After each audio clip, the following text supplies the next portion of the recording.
Hey aspirant welcome you all. So हमारा जो last lecture था वो बॉडी फ्लूइड्स एंड सर्कुलेशन के ऊपर था। और वो चैप्टर जो है हमारा फिफ्थ लेक्चर था, हमारा लास्ट लेक्चर। और इसमें हमने वो चैप्टर को फिनिश कर लिया था।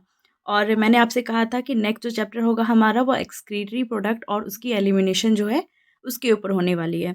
और ये जो है हमारा बेसिकली थर्ड चैप्टर होने होने वाला है हमारी ह्यूमन फिजियो के ऊपर। क्योंकि फर्स्ट चैप्टर जो था हमारा बेसिकली फर्स्ट चैप्टर अगर हम कहेंगे तो वो हमारा डाइजेशन वाला है, लेकिन नीट की सिलेबस से वो चैप्टर हट चुका है, इसलिए उसको हम नहीं पढ़ते हैं। और दूसरा जो है हमारा जो कि अभी हमारा फर्स्ट चैप्टर रहेगा, तो वो है हमारा जो ब्रीदिंग एंड गैसियस एक्सचेंज। उसके बाद हमारा बॉडी फ्लूइड्स एंड सर्कुलेशन। और आज की जो क्लास है वो एक्सक्रीटरी प्रोडक्ट और उसकी एलिमिनेशन के ऊपर होने वाली है। तो हर एक चैप्टर जो है ह्यूमन फिजियो की वो 2 से 3 जो क्वेश्चन है उसको कंपोज करता है। तो हर एक चैप्टर जो है बहुत ज़्यादा इंपॉर्टेंट है, तो आप मेरे साथ जो है बने रहिए और इस चैप्टर को मेरे साथ आप समझिए।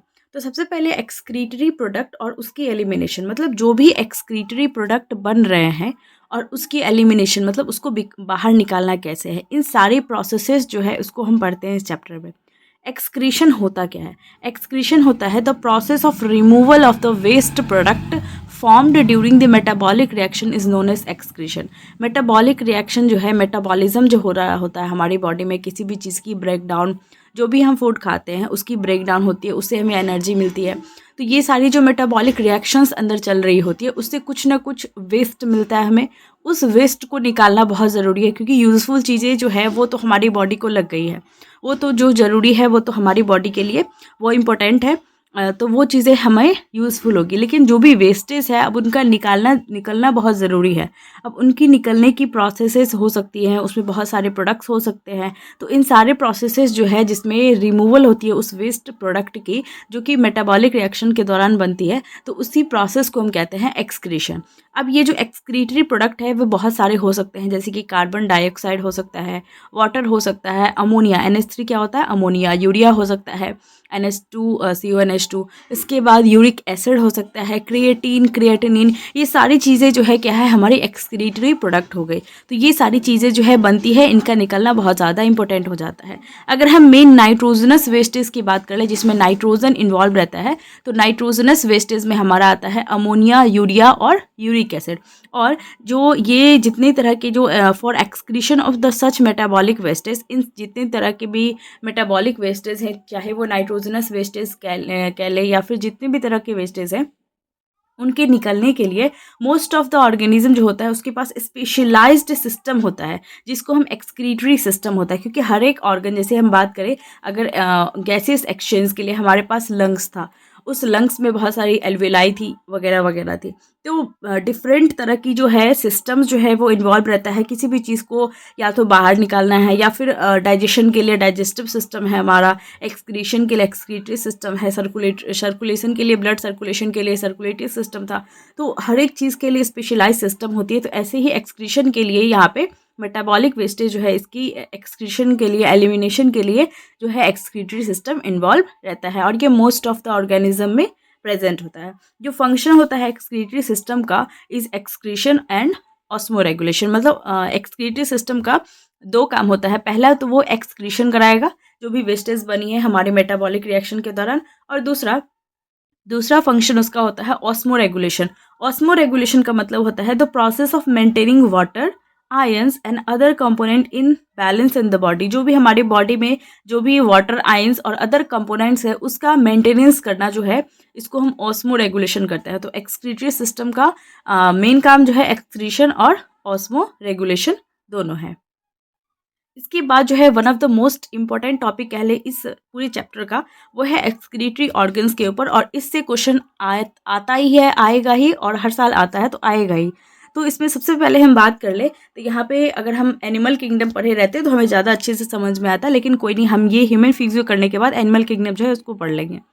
तो हमारा जो एक्सक्रीटरी ऑर्गन्स हैं इसमें जो बेसिक जो ऑर्गेनिज्म है हम वहाँ से स्टार्ट करके एडवांस लेवल तक के जो भी ऑर्गेनिज्म होता है, जैसे हम कॉर्डेट्स की बात कर ले, वहाँ तक में जितने भी तरह के एक्सक्रीटरी ऑर्गन्स प्रेजेंट होता है इंडिविजुअल ऑर्गेनिज्म में, उसको हम स्टडी करेंगे अभी। तो सबसे पहले हम बात कर ले पॉरीफेरा की। दूसरा होता है हमारा सिलेंट्राटा, और तीसरा होता है टीनोफोरा।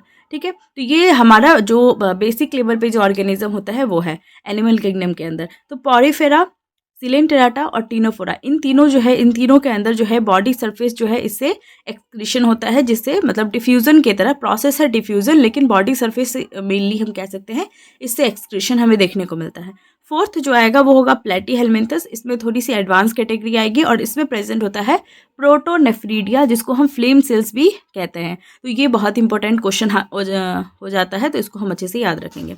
इसके बाद हम बात कर ले, दैट इज़ द फिफ्थ की, दैट इज़ एस्केलमिन्थस। और एस्केलमिन्थस जो होता है इसमें होता है एच सेप्ड की रेनेट सेल। तो रेनेट सेल भी बहुत इंपॉर्टेंट है, इसको हमें याद रखना है। उसके बाद है एनिलिडा। एनिलिडा जो होता है इसके अंदर नेफ्रीडिया प्रेजेंट होता है। इसके बाद अर्थ्रोपोडा जो है ये बहुत ही डाइवर्स किंगडम है और इसके अंदर बहुत डिफरेंट वेराइटीज़ ऑफ जो है हमें ऑर्गेनिज्म देखने को मिलता है। अगर हम इंसेक्टा की ही बात कर लें, इंसेक्ट जो होता है इसके पास होता है मालफिजियन ट्यूब्यूल्स, मतलब अर्थ्रोपोडा के अंदर ये सारी चीज़ें हैं। तो इंसेक्ट की बात कर ले तो इसमें मालफिजियन ट्यूब्यूल्स हमें देखने को मिलता है। अगर क्रस्टेशियंस की बात कर ले जिसमें प्रॉन वगैरह आता है, इसमें जो है एंटीनडी या फिर ग्रीन ग्लैंड प्रेजेंट होता है। जो स्पाइडर और स्कॉर्पियंस होता है इसमें कॉक्सल ग्लैंड प्रेजेंट होता है। इसके बाद हम बात कर ले 8 नंबर मोलस्क की। तो मोलस्क जो होता है इसमें गिल्स या फिर टेनिडिया प्रेजेंट होता है। 9th हम बात कर ले इकाइनोडर्माटा की। तो इकाइनोडर्माटा में जो है no specialised excretory organ is present, मतलब कोई स्पेशलाइज्ड एक्सक्रीटरी ऑर्गन्स प्रेजेंट नहीं होता है, इसलिए हम कहते हैं कि इकाइनोडर्माटा जो होता है इसमें एक्सक्रीटरी सिस्टम जो है वो इन्वॉल्व नहीं है, मतलब एब्सेंट है। हेमिकोडाटा की बात कर ले, हेमिकोडाटा जो है इसके अंदर प्रोबोसिस ग्लैंड प्रेजेंट होता है। And the last which is most important, जिसमें कॉर्डाटा है। कॉर्डाटा जो है इसके अंदर इनवर्टिब्राटा और वर्टिब्राटा। इनवर्टिब्राटा इसमें जो वर्टिब्रल कॉलम है वो एब्सेंट होता है, और वर्टिब्राटा जो होता है इसमें वर्टिब्रल कॉलम जो होता है वो प्रेजेंट होता है। तो जो इनवर्टिब्रेट्स होते हैं इसमें दो क्लास है, जैसे कि सिफेलोकॉर्डाटा हो गया और यूरोकॉर्डाटा हो गया। जो सिफेलोकॉर्डाटा होता है इसमें जो एक्सक्रीटरी ऑर्गन्स है हमारा वो है प्रोटोनेफ्रीडिया, और यूरोकॉर्डाटा की बात कर ले तो इसमें होता है न्यूरल ग्लैंड्स। इसके बाद वर्टिब्राटा जो है इसके अंदर आ जाता है हमारा पीसेस यानी कि फिश, एम्फीबियंस, रेप्टाइल्स, एव्स यानी कि बर्ड्स और मैमल्स, इन सब जो है के अंदर हमें किडनी देखने को मिलती है। तो ये हमें याद रखना है कि इन पांचों के अंदर जो है हमें किडनी देखने को मिलता है वर्टिब्राटा के अंदर।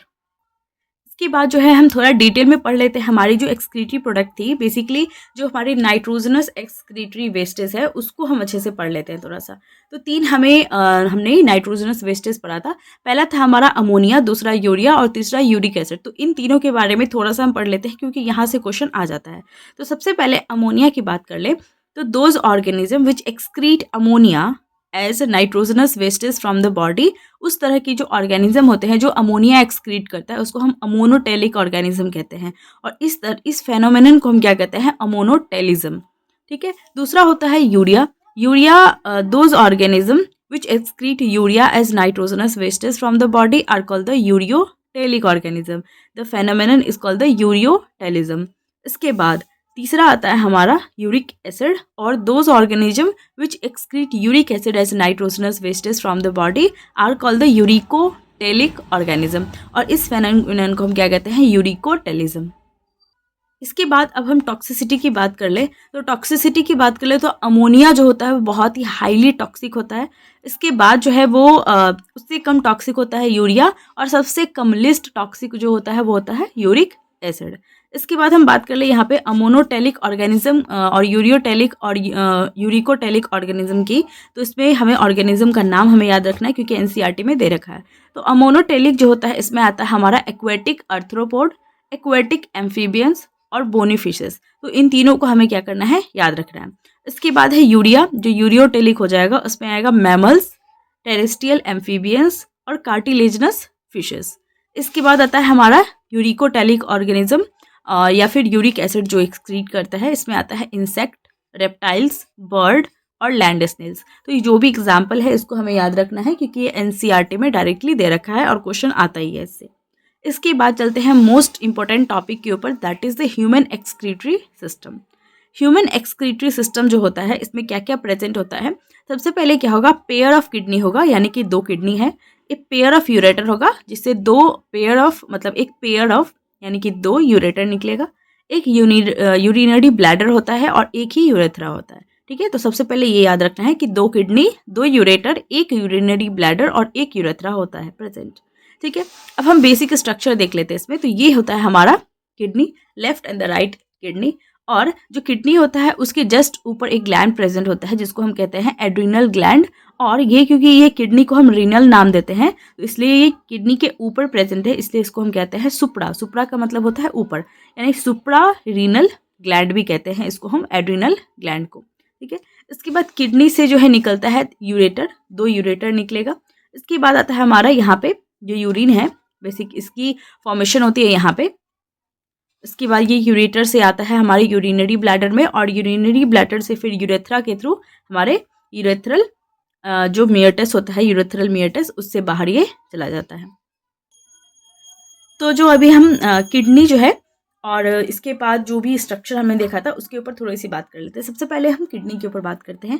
तो किडनी क्या होता है, ये एक रेडिश ब्राउन, बहुत ही डार्क रेडिश ब्राउन कलर का और बीन शेप्ड का ये ऑर्गन है, जो कि पेरिटोनियम जो होता है उसके रेट्रो यानी कि पीछे प्रेजेंट है, यानी कि रेट्रो पेरिटोनियम जो है प्रेजेंट है। इसकी पोजीशन जो होती है किडनी की वो प्रेजेंस होती है T12 से L3 वर्टिब्रे। T12 मतलब थोरैसिक, जो 12वां नंबर थोरैसिक होता है वहाँ से स्टार्ट होके और लंबर जो 3rd लंबर वर्टिब्रा है वहाँ तक प्रेजेंट होता है। तो T12 से L3 वर्टिब्री जो है इसको मैं डिटेल में पढ़ाऊँगी आपको। तो अभी हम इतना याद रखते हैं कि हमारा जो 12वां नंबर जो हमारा थोरैसिक वर्टिब्री है और जो लंबर का 3rd है वहाँ तक जो है वो किडनी का पोजीशन है। लेंथ की बात कर ले तो 10 से 12 सेंटीमीटर होता है, विड्थ इसकी 5 से 7 सेंटीमीटर होगी और थिकनेस 2 से 3 सेंटीमीटर की होती है। अब इसकी कवरिंग के ऊपर बात कर ले तो इसमें सबसे पहले इसकी जो बाहरी कवरिंग होती है उसको हम कहते हैं renal fascia, tough connective tissue का बनता है, और ये आउटर कवरिंग होता है इसका किडनी का। दूसरा नंबर जो होता है वो होता है एडिपोज टिश्यू, और एडिपोज टिश्यू जो होता है ये फैटी टिश्यू का बनता है, और बेसिकली इसका काम है शॉक एब्जॉर्बर का, और ये रखता है किडनी को उसके फिक्स्ड पोजीशन पे। तीसरा होता है रीनल कैप्सूल, और इसके अंदर प्रेजेंट होता है वाइट फाइब्रस इरेगुलर टाइप की कनेक्टिव टिश्यू। तो तीनों लेयर हमें अच्छे से याद रखना है। इसके बाद जो है हमें इंटरनल स्ट्रक्चर जो होती है किडनी की उसको एक बार समझना है। तो सबसे पहले हमने एक्सटर्नल स्ट्रक्चर देख लिया है, 3 इसकी लेयर होती है। इंटरनल स्ट्रक्चर में सबसे पहले क्या होता है कि ये हमारा रीनल कैप्सूल है, इसके अंदर इसको 2 पार्ट में किडनी को डिवाइड किया जाता है। सबसे पहले ये जो आउटर पार्ट है इसको कहते हैं हम कॉर्टेक्स, और जो इनर वाला पार्ट है ये वाला पार्ट, मतलब ये मैंने आपको जो डॉटेड लाइन दिखा रखा है इसमें ये पार्ट होता है मेड्यूला, और ये अंदर बाहर वाला पार्ट जो होता है ये कॉर्टेक्स। तो ये कॉर्टेक्स बाहर वाला पार्ट, ये अंदर होता है मेड्यूला। अब इसके अंदर मेड्यूला के अंदर क्या क्या प्रेजेंट होता है, सबसे पहले होता है मेड्यूलरी पिरामिड, इसके बाद यहाँ पे जिसको हम रीनल पिरामिड भी कहते हैं, और ये डिवाइडर होता है इन द माइनर और द मेजर कैलिक्स में, मेजर कैलिक्स और ये छोटे छोटे माइनर कैलिक्स में। इसके बाद ये ब्रॉड शेप्ड स्ट्रक्चर होता है जिसको हम रीनल पेल्विस कहते हैं, और ये जो रीनल पिरामिड या फिर मेडुलरी पिरामिड होता है, इन दोनों के बीच में जो है स्पेस रहती है इसको हम कहते हैं रीनल कॉलम या फिर कॉलम ऑफ बर्टिनी। इसके बाद यहाँ पे जो है यूरेटर के पास से एक नॉच निकलता है, मतलब जहाँ से यूरेटर निकलेगा वहाँ पे एक नॉच होता है, उसको कहते हैं हम हाइलम, और यहाँ पे से फिर यूरेटर स्टार्ट हो जाता है। और जो स्ट्रक्चरल और द फंक्शनल यूनिट जो होता है किडनी का उसको हम कहते हैं नेफ्रॉन, और हर एक किडनी जो होता है उसमें अप्रॉक्स 1 मिलियन यानी कि 10 लाख नेफ्रॉन प्रेजेंट होता है ईच किडनी में। तो 2 किडनी हो जाएगा 2 मिलियन यानी कि 20 लाख। ठीक है, तो स्ट्रक्चरल और फंक्शनल यूनिट जो होता है किडनी का उसको हम कहते हैं नेफ्रॉन।